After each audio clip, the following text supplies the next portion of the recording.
Okay, so what work has been done to this point? Well, we've done a number of things. With Alyssa McGauley, who works with the city, and Molly McCrae, we've looked at the county's point system, because that seemed to be a little more transparent and obvious to follow along for the public. And then we've looked at our ordinance, and then we've looked at a variety of abatements that have been given. And with those three items out there, we tried to draw them together into this particular ordinance to see how can we add points, which projects should be high priority, and will they fit, how can we make them fit, or would they fit with the changes we've made. Right.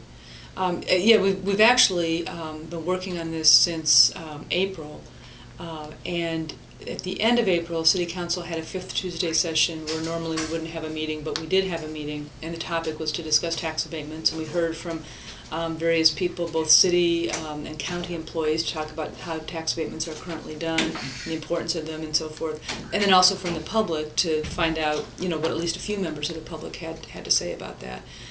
And then a lot of analysis, as Councilwoman Brown said, and discussion as to what are our kind of priorities, or what do we think, how do we think it should be, recognizing that our goal here was to come up with a draft document that we were comfortable with and that we would be happy to have City Council pass, but recognizing that we're 2 of 9 City Council members, and so we'll present to the Council, and other members will either agree or disagree with us, but then also in the meantime to have a lot of opportunity for public input, so that we can find out what regular citizens think, and also what groups such as the Chamber and other groups who deal in economic development think, because all of those opinions are important. And so what we're going to then try and do is come up with kind of a best set of recommendations in final form that Council will then presumably adopt. But in the meantime, we wanted to just have a good, as she said, template on the table for things that we're comfortable with, that we think are good policy, but also recognizing that there may be some discussion, or, well, there probably will be some discussion about those components.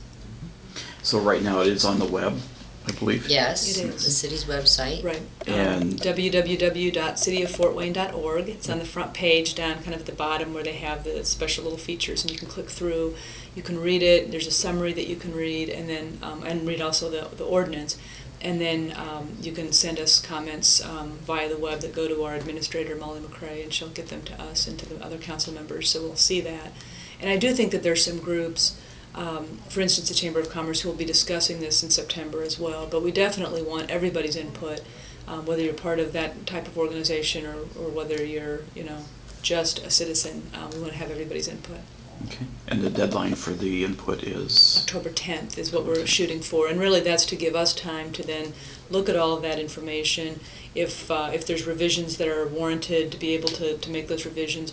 Or if there's just comments, maybe Councilwoman Brown and I don't agree with the comment, but we would then provide that comment to the rest of Council so that they can see it as well.